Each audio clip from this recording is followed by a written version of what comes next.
Capital P. I can't hear myself, but I'm sure I'm on. Shout out to everybody in the room. Big shout out to Ann Marshall in the building with us. Shout out to Omega. Shout out to Foreplay. What up, what up, what up? Down the tools. Big salute to Wingate Park in Brooklyn. You know, free concerts. They're doing everything. Or it's going down. I think Reckless Ray is supposed to call in at some time during the event, so we'll hope to get that on as well. He probably falls I'm hoping that he's not asleep, but I'm hoping that he's out there doing his thing. You know what I mean? Yo, shout out to our studio mate. Yeah. Shout out to State of Mind. Yeah, big shout out to them. You know, we're here down on Front Street in Brooklyn, so come through and check out all the shops here. You know, a lot of great merchandise. But you know, we just here, we hanging out, we playing some tunes. What's good, man? You good, man? You good? Yeah, I had a great weekend. I ain't sleep at all, man. You and me both. I had a little bit of sweat equity. Shout out to Mr. Clean, who's not with us too this week. Yeah. Shout out to Brianna, Bree Films. Hey. Hanging out with us too as well, man. But you know what it is, man? It's the summertime, man. Like, you basically got like from the end of May all the way to like the first week of September to get it in, and after that it gets cold. So I go heavy with some any backyard flat, any rooftop joint, any free concert, anything I can get in, I get in. I hear you. Nah, man, I got a little distracted. But, you know, summertime. This is like, I think last week, you know, we had the 7 days of a 90-degree plus, so you know, everybody might be a little bit worn down from the heat. But to me, this is what we complain about all winter. You know what I mean? This is what we want. So I'm good with the heat. You never hear me say nothing about it. It's gonna be too hot to blink, so can I guess? You spit tonight, bro? Hell yeah. Alright, what you got lined up for us? Oh man, I got a little bit of everything, you know. Just good music, man. That's what's Keep up. it real simple. Good music. Anybody that's open-minded out there, you should appreciate it. That's what it is. Word up. Alright, so Let's jump into it. Yeah, let's What jump we into getting it. into? Let's rock. But you know what? Before we even jump in, you had some really good events the last few weeks, brother. Yeah, man. That backyard party at the house, the rooftop party uptown. We're going on pop up. Yeah, well, very well. Shit. Let me know ahead of time what's popping up? so I can pop up. Everything, man. It's just straight love. It's what this show is. You know how this show is like the antithesis of like all the commercial nonsense, whatever? That's what that is. It's just straight up love. Straight up cats who mess with each other and like just like respect each other and you know what? I'm so sorry. DJs come through. Oh, shout out to my man DJ CEO who just on humble came through to one of my joints and just spun for like 3 hours and went in. Good job, respect that. Yeah, that was great. Chef Appa. Yeah. Yeah, I got a chef in my crew laying down like that.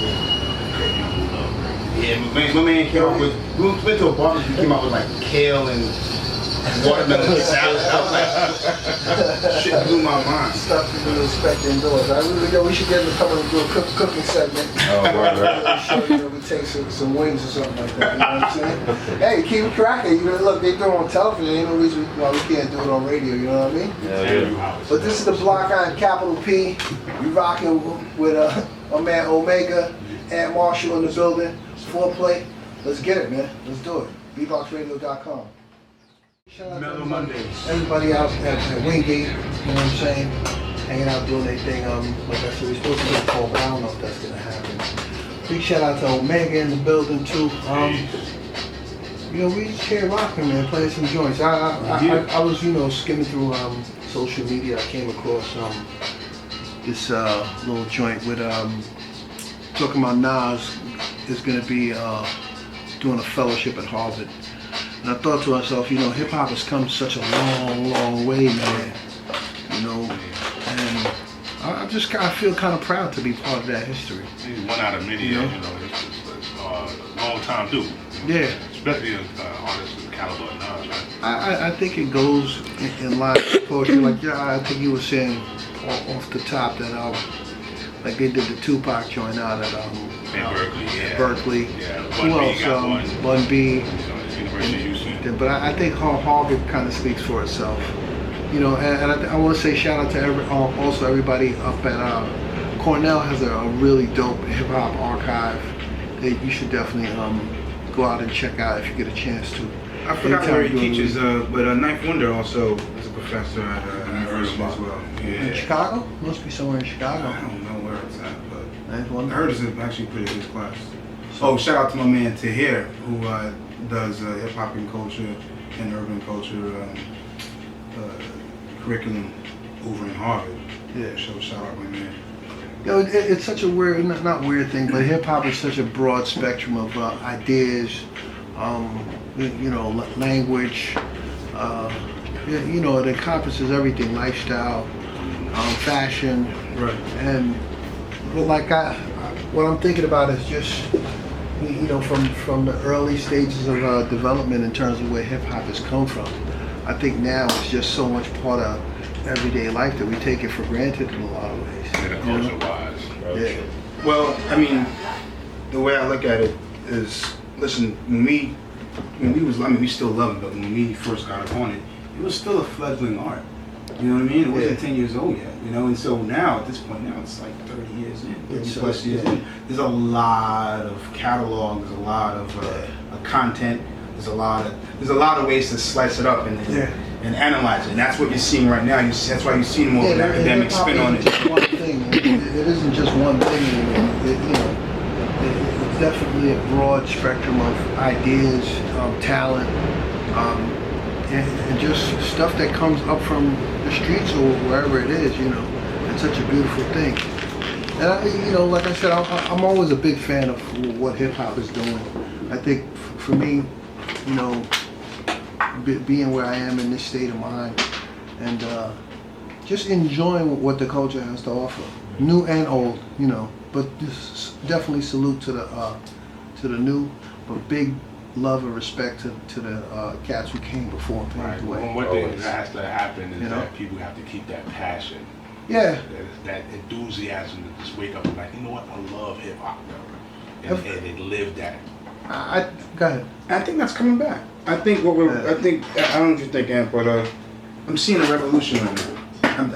I think a lot of the commercial stuff has come to a head.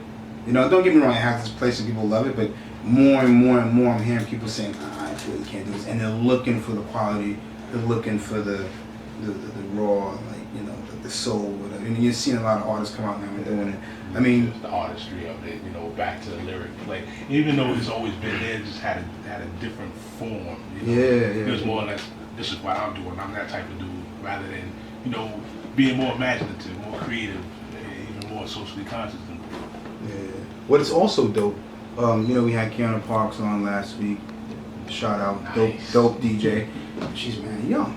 I got another homegirl in my crew. She's a DJ, also mad young.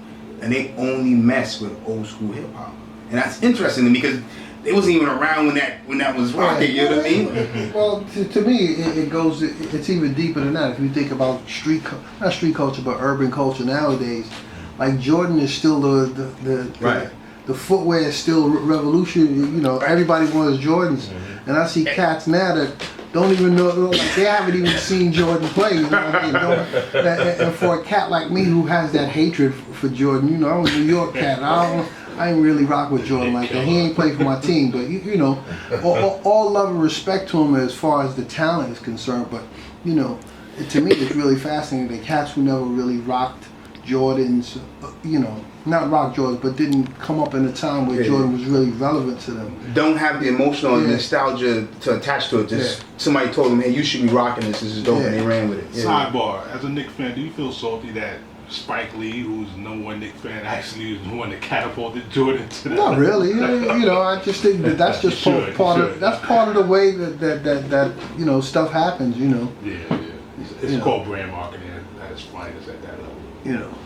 Mars Blackman, big shout out to Mars Blackman, Brooklynite, you know what I'm saying? Shoes. On another note, I was building with Ant offline, and I was just talking about like the other part of it is like, all right, I still like to hang, I still like to be involved in the culture, whether it's throwing parties, DJing, meeting up with people, whatever, you know. But I got a family too.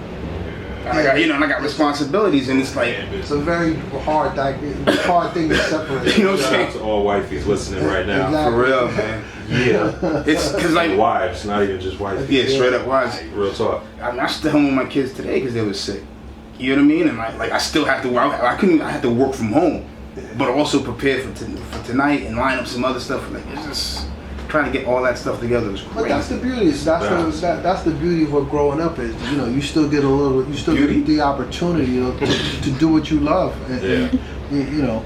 Yeah, if you work and it right. incorporate it into your life. If you work it right, not everyone has been gifted with doing that. You know what I mean? And I think when you do find a balance between business, culture, life, and all that, it's a beautiful day, you know, to do that. And I think as it pertains to hip hop, you know, like we're all getting older, you know, and as we get older, I think we're all looking for something a little different, and not even about music, just about life and expressions. Responsibilities change. Yeah, you know, hip hop was super important and still is important, but especially when we were younger and really needed a voice. Now you're older, you have a voice. Now what you gonna do with it? You know what I mean? Yeah. I think that's the interesting conversation about it. You know, we're kind of steps beyond it at this point. You know what I mean? To me, it's always rings to me like there's a joint on Common's album. He says like my whole life has become a style. Right. And that's definitely what it is. You know, everything that happens in and around your world becomes, you know, it becomes actual. So for me, that's the beauty of it. And you know, tip my hat, of course, always to hip hop culture. Tip my hat to the pioneers. Shout out to everybody who did it. Early 70s, 80s, 90s, you know. From the jams and Queens and block parties and stuff And like also, that. don't stop there. You know, even before hip hop, everything that got us to this point. I think, again, that's my point. I feel like, you know, I love hip hop. I'm a hip hop baby. At the same time, I'm growing up and I'm understanding my past and my history. You know, married an Ethiopian woman, been to Ethiopia, sat with her grandfathers, all this stuff. And, you know, we can't just get stuck in just the hip hop era of things, and we really have to, you know, at a certain point break beyond that and understand that we're all of this shit. Yeah, you know, absolutely. Pick up an instrument, play some jazz, and then chop that up and play some hip hop, and go, you know, DJ some trap shit. And,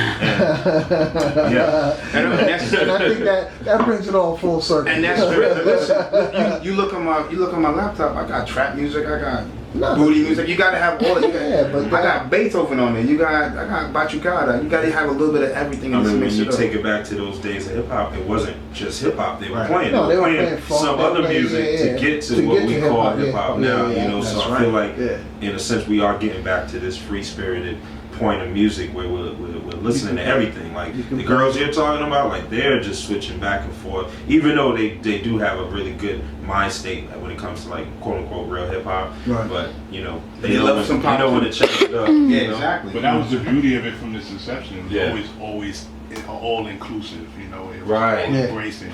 There's no you would get weird hip hop information from the strangest sources. Yeah. At the time. You know, and you're getting that now. Yeah. And, you know, you're going to continue to get that. Yeah. And the passion is there. Yeah. It just has to be, I say, the full culture is what we want to embrace. Yeah. And we do it. You know, hip hop is just the expression of what we call regular life, and the combination of it all. You know. But I want to end this on not end it, but I just want to throw this in there, and I don't make it too heavy. But we also have to take it back to the fact that hip hop came out of struggle.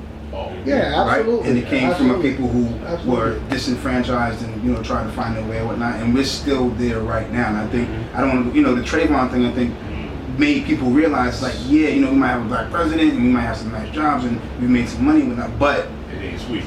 you know what I'm saying? Whatnot. How many of us are judges? How many of us, you know? You know what I'm saying? Like I said, we said this last week that if you really get to the heart of the matter, is that we have to become better human beings. You know what I mean? And real change starts from within. Yeah. You know, wherever you are, whoever you are. So a lot of the things that you embrace have to come from within. Absolutely. You know what I mean? And if you really do represent hip hop on a real level, then you do understand that hip hop was really about freedom of expression Absolutely. and changing shit. You know what I mean? So Right. don't sit home Absolutely. and just be on your bullshit. Like, Absolutely. get up and do something. You know what I mean? So. And not only that, when you can, whatever power you have, hold the artists and the entertainers that you hold dear. Yeah, you hold them to something, make them responsible. Yeah. Listen, Absolutely. these cats, especially the bigger dudes with more fame, they have a global platform and global audience. A cat like Jay-Z, I was kind of disappointed. I'll be honest with you. You know, he came out with the, Magna Carta, blah, blah, blah, blah, blah. Like, I'm thinking this dude's gonna bring it. And I'm listening to the songs, and I'm like, oh, damn, I'm just waiting for some message or... It's still each his own. It's still medicine in the dog food, you know what I'm saying? It's a little medicine in the baby food. I hear you, but... You know, you can't give it all out. I think, and this is funny. We're having this discussion. Controversial. No, there's no controversy for me. I think Jay-Z's always held to a standard that people expect something greater from him. And not because in my mind, I keep thinking he's giving you what he has. You know what I mean? Hip hop is like it starts with. In 40s with your boys, you know what I mean, and that's what the hip hop conversation was. Even through the struggle of that, here we are now. He's talking about art and culture just from a different perspective. He's always been he's the genius of his subtleness. His subtlety is what makes him that great. Because he don't just tell you the whole thing. You know what I'm saying? He'll give you a piece of the picture. And then you start to paint it for yourself. Even when he was doing the hustler music, he didn't just show you, I'm this, I'm that, and the third. He gave you guidelines of how he got to those levels and how you can blossom with it. Listen, I'm not mad. I'm gonna let my man Ant spin. It's ill. But I think we're at a time where we don't need subtleties anymore. Yeah. I hear you, and I know he can bring some stuff. But nobody's doing it. Nobody's saying it. I disagree. It's just you have your public enemies. You have your what's these cats and they're right on my mind. Dead Prez. You have people who speak to that. You know what I mean? And you can't I'm saying the cats that got the global platform. Dead Prez, I understand that, but they're very niche. I'm talking about cats who have that ear that everybody's listening to say something. You have a responsibility to say something. As much as this dude could drop, and don't get me wrong, I'm a whole dude. I don't know about that. I think you're holding him to a standard that you believe I'm holding to a standard that he's projected. No, but he's saying what he's talking about what he knows. Put it like this. He ain't talking about something he don't know about. There's a lot of artists that put stuff out there and now they apologizing for what they put out because they were reckless for what they were saying. I just think that the information is out there now, that people are actually really listening. It's no longer just local music. I mean? But I think to his point, it's like you're a billionaire, close to, right? You don't need to rap for money. So when you do open your mouth, like, you should be saying something that everybody's growing from and not misleading folks. And I think it's not that he has to do it. It's more like it would be nice if he did. Yeah, you know what I'm saying? As an adult, it'd be nice if he did show us something. That's different. That's absolutely and take different. us something else. I can't force feed them lyrics. You know what I'm saying? That's but absolutely if you're the top of the different. game, you should sound like it. That's what I lyrically. I'll leave it at you that. in your 40s, I'm expecting a certain kind of sound. You know what I'm saying? 40 plus. Come on, man. You're still trying to impress 16-year-olds on their bicycles and shit. You know what I mean? Talk to your age group. Tom Ford. No, but hip hop has always been about fashion. But on that note, this is the Black Iron Capital P. Ant Marshall about to touch the table. Let's go in. And I'm amped up. Let's go. Foreplay, Omega, Brianna Films. Let's go. BBox Radio. We did it like that, and now we do